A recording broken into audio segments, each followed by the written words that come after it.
What if I told you that in 1943, an American B-24 bomber disappeared over the Sahara Desert after a combat mission? And 15 years later, an oil exploration team found it sitting in the sand, essentially intact, as if it had landed yesterday. The control panel still worked. The machine guns could still fire. The radio still functioned. Coffee in thermoses was still drinkable. The bomber looked like it had been parked there that morning, but the crew was gone. The plane was the Lady Be Good, a B-24 Liberator that took off from Libya on April 4th, 1943, for a bombing raid on Naples. It never returned. The crew was listed as missing, presumed killed in action. The plane was written off as lost over the Mediterranean. For 15 years, nobody knew what happened. Then, in 1958, a British oil survey team spotted something in the desert, a metallic glint in a region where nothing should exist. When they investigated, they found an American bomber sitting upright in the sand, 400 miles south of its base, in one of the most remote and inhospitable regions of the Sahara. The discovery triggered a search that would take years. The crew's remains would be found scattered across 80 miles of desert. Their personal effects, diaries, flight gear, parachutes, would tell the story of men who bailed out over what they thought was the Mediterranean, and instead found themselves in an endless ocean of sand. This is the story of the Lady Be Good. To understand what happened to the Lady Be Good, you need to understand the North African Air Campaign and the specific mission she flew. The Desert Air War. By April 1943, the North African campaign was in its final phase. German and Italian forces had been pushed into Tunisia. Allied air forces, operating from bases in Libya and Egypt, were conducting bombing raids against Axis targets in Italy and Sicily, preparing for the eventual invasion. The raids were long-range missions over the Mediterranean, requiring precise navigation across hundreds of miles of open water with limited landmarks. Crews relied on dead reckoning, calculating position based on airspeed, heading, and elapsed time, combined with occasional celestial navigation using stars. Navigation errors were common and potentially fatal. A bomber that strayed off course could run out of fuel before finding its base. A crew that became lost over the Mediterranean faced ditching in the sea. A crew that miscalculated and flew too far south faced the Sahara. The 376th Bomb Group, the Lady Be Good, belonged to the 376th Bombardment Group, Heavy, known as the Liberandos, based at Solik Airfield in Libya. The group flew B-24 Liberators, four-engine heavy bombers designed for long-range missions. The crew of the Lady Be Good was relatively inexperienced.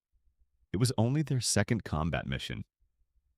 The pilot, First Lieutenant William Hatton, was 25 years old. His co-pilot, Second Lieutenant Robert Toner, was 24. The rest of the crew, navigator, bombardier, radio operator, engineer, and gunners, were between 20 and 27 years old. They were kids flying one of the most complex aircraft of the war on a mission that required navigation across 800 miles of Mediterranean sea and desert. The Naples mission, April 4th, 1943. The 376th Bomb Group was assigned to bomb the harbor at Naples, Italy, a target 800 miles from their Libyan base.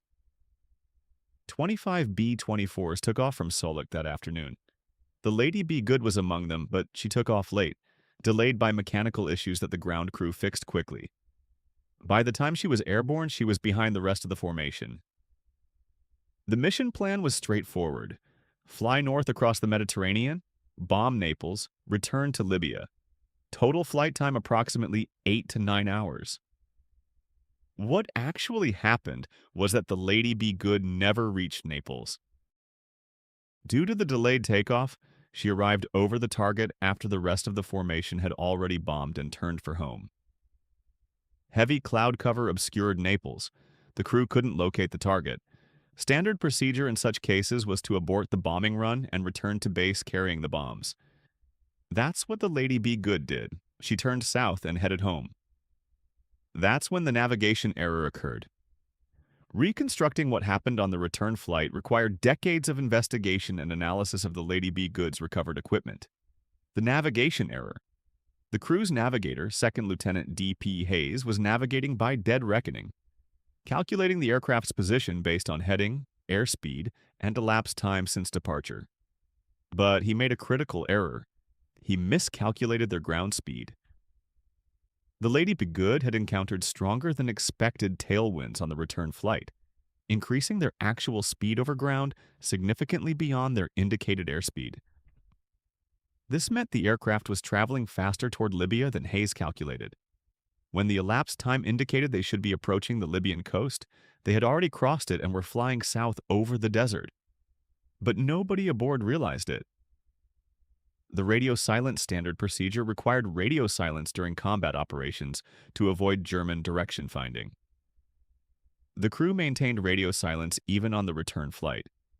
If they had broken radio silence and called their base, the base could have provided a radio bearing, essentially guiding them home using radio direction finding, but they followed protocol and stayed silent.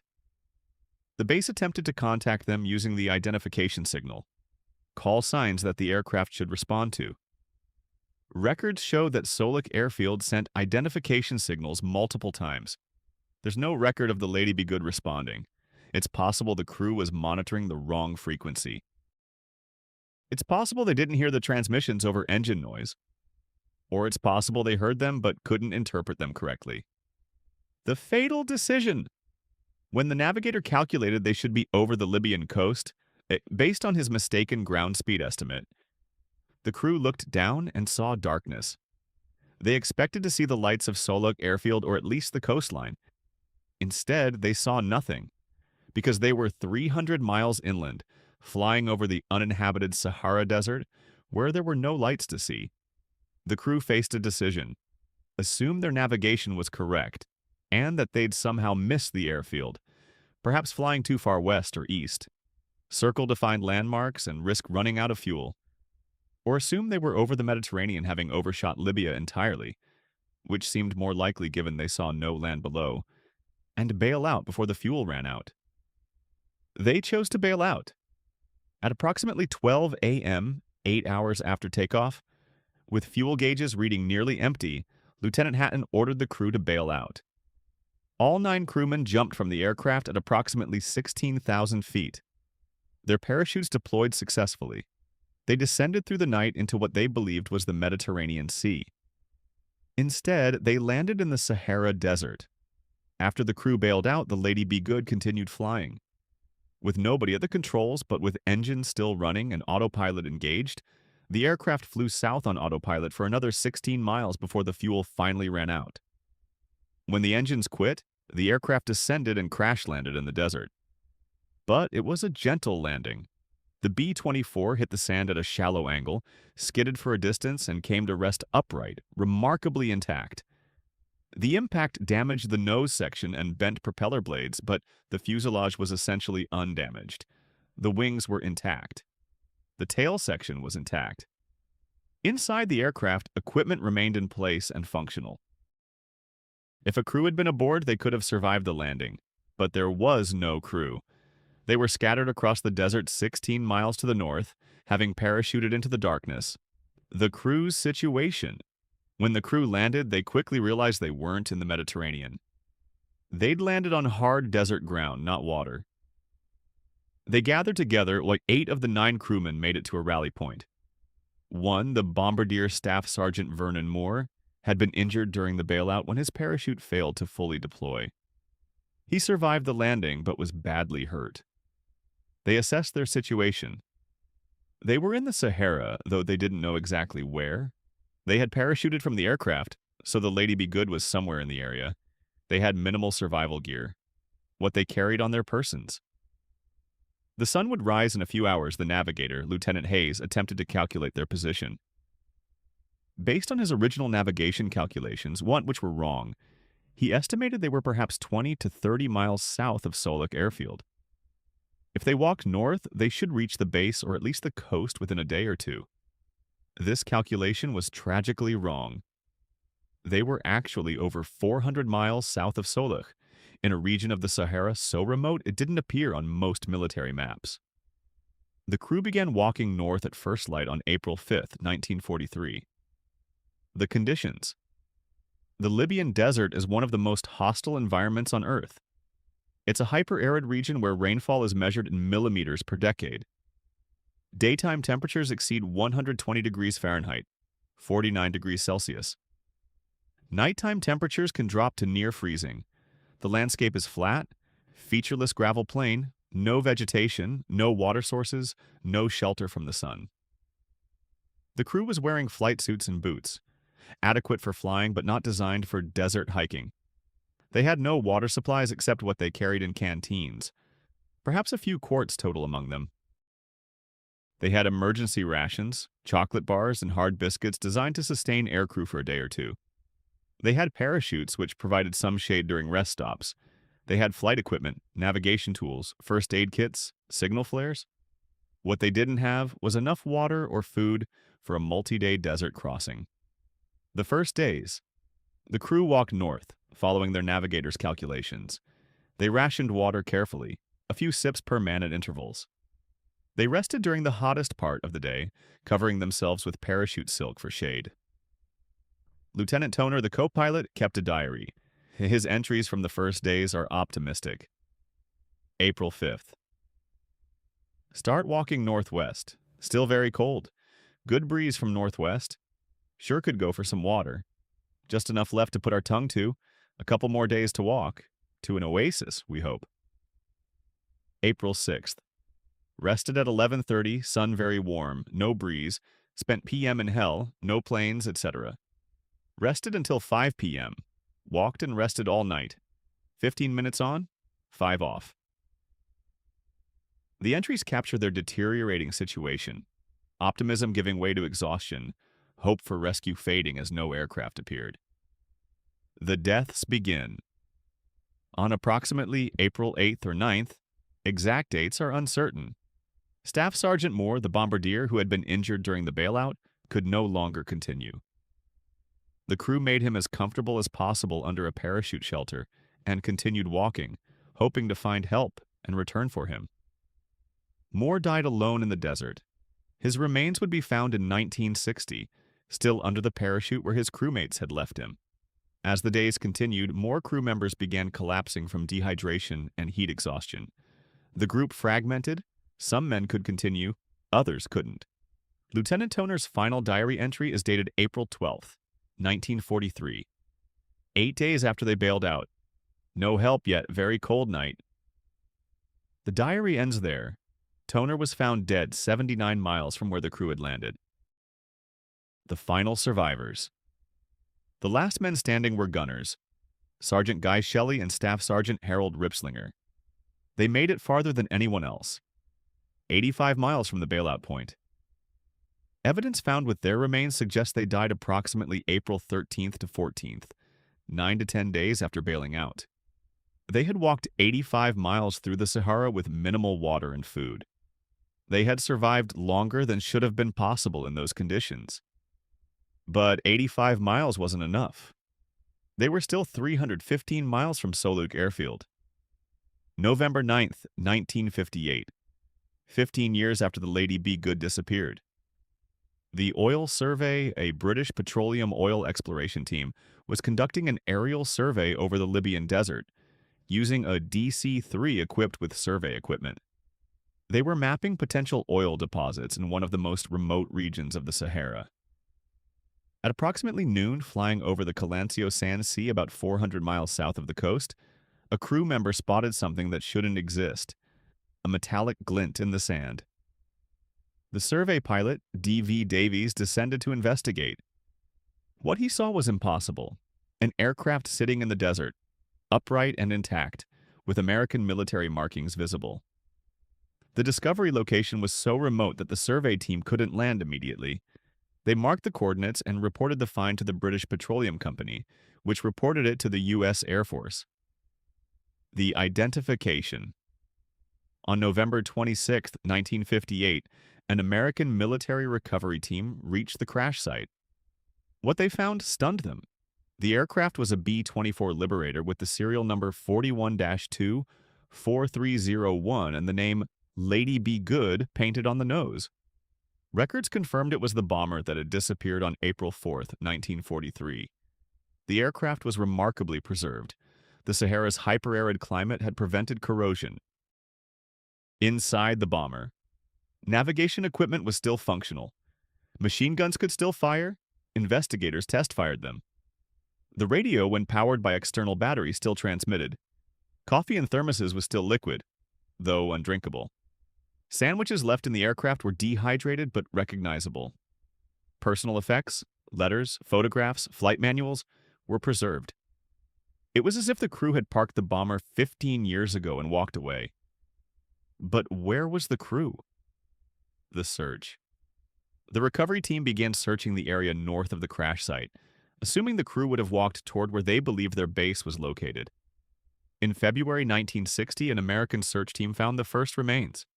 5 crew members scattered along an 85-mile path north of the crash site.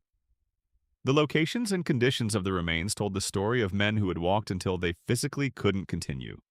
In May 1960, the remains of 3 more crew members were found, including SSGT Moore under his parachute shelter near the bailout point. 1 crew member was never found. His remains are still in the Sahara somewhere, hidden under 60-plus years of sand drift. The discovery of the Lady Be Good triggered extensive investigation to understand what had happened. The forensic analysis investigators examined the aircraft's instruments and flight logs. The fuel gauges read empty, confirming the crew had bailed out when they believed fuel was exhausted. The autopilot was engaged, explaining how the aircraft flew 16 miles after the crew bailed out and then landed itself relatively gently when fuel ran out. Most importantly, they analyzed the radio equipment. The radio logs showed that Solish Airfield had sent multiple identification signals during the Lady Be Good's return flight. There was no record of response from the aircraft. This confirmed that the crew either didn't hear the calls or didn't respond for unknown reasons. If they had responded, the base could have provided guidance that would have saved them. The navigation error analysis of Lieutenant Hayes's navigation calculations, based on his notes and the flight path reconstruction, confirmed the critical error. He had miscalculated ground speed, failing to account for strong tailwinds that pushed the aircraft south faster than expected. The error was understandable. Calculating wind drift and ground speed in 1943 required manual calculations based on limited information. In poor weather with limited visual landmarks, navigation errors were common. But this particular error was fatal. It placed the crew 400 miles from where they thought they were. The survival analysis medical examiners studying the crew's remains and the timeline reconstructed from Lieutenant Toner's diary concluded that the crew survived 9 to 10 days in the desert with minimal water and food. This is extraordinary. Typical survival time in the Sahara without water is 3 to 4 days. The crew extended their survival through disciplined water rationing, rest during peak heat, and continuous movement during cooler hours. But ultimately, the distance was too great. Even if they'd walked directly towards Solik without deviation, they couldn't have covered 400 miles before dehydration and heat exhaustion killed them. The Lady Be Good discovery had lasting impact on military aviation procedures. The training changes. The U.S. Air Force used the Lady Be Good case to revise survival training for aircrew. New procedures emphasized: stay with the aircraft if possible. It's easier to spot from the air than individuals. Carry proper survival equipment including water, signaling devices, and radio beacons. Break radio silence if lost. Getting help is more important than maintaining silence. Trust instruments and calculations, but verify with multiple methods. The case became a standard teaching example in survival training. What happens when navigation fails and crew makes reasonable but wrong decisions based on incomplete information? The memorial. The crew of the Lady Be Good were buried with military honors. Their families, who had spent 15 years believing their sons and husbands had died in combat over the Mediterranean, learned the truth: that they had survived the bailout only to die of thirst walking through the desert. Whether this knowledge made the loss easier or harder is unclear. They had survived. They had fought for days. But they had died slowly in terrible conditions, believing rescue was just over the next horizon. The bomber's fate. The Lady Be Good herself was partially salvaged. Instruments and equipment were recovered for study. What remained was left in the desert. Over subsequent decades, trophy hunters and scavengers removed pieces. By the 1990s, little remained of the bomber that had been so remarkably preserved in 1958. The desert, having preserved the Lady Be Good for 15 years, eventually reclaimed what was left. Somewhere in the Libyan desert, approximately 400 miles south of the Mediterranean coast, there is a place where the sand is disturbed in a pattern that suggests an aircraft once sat there. The Lady Be Good is gone now, salvaged for parts, scattered by scavengers, buried by sand. But for 15 years, she sat in perfect preservation, a ghost ship in an ocean of sand. 9 young men, average age 24, flew that bomber on what should have been a routine combat mission. They missed their target due to weather. They made one navigation error on the return flight. They bailed out believing they were over the Mediterranean. Instead, they landed in the Sahara, and they walked. For 9 days, they walked through one of the most hostile environments on Earth, with minimal water and food. They survived longer than medical science suggests should have been possible. Lieutenant Toner kept a diary. His entries tracked their deteriorating situation with remarkable clarity. Hope giving way to desperation, certainty giving way to confusion, strength giving way to exhaustion. His final entry, "No help yet, very cold night." He was 79 miles from where he'd started walking, still 321 miles from safety. The Lady Be Good sat 16 miles south of where they'd landed, essentially undamaged, with a working radio that could have called for rescue if anyone had been alive to use it. But there was no one. The crew had made a reasonable decision based on wrong information. They believed they were over water, so they bailed out. By the time they realized they were over land, the aircraft had flown away on autopilot, continuing south into the desert. If they'd stayed with the aircraft, if they'd tried to land it in the desert, if they'd used the radio one more time, breaking radio silence to call for help. If. The Sahara is full of ifs, but the desert doesn't care about alternate possibilities. It only cares about what actually happened. 9 men walked into the desert and never walked out. A bomber landed itself, empty, and sat in perfect preservation for 15 years. A monument to the crew that abandoned it believing they had no choice. If you want to understand how small errors compound into tragedy, how the desert kills, and how reasonable decisions made with wrong information can be fatal, subscribe. Because The Lady Be Good isn't just a story about a lost bomber. It's a story about 9 men who survived everything except their own navigation error.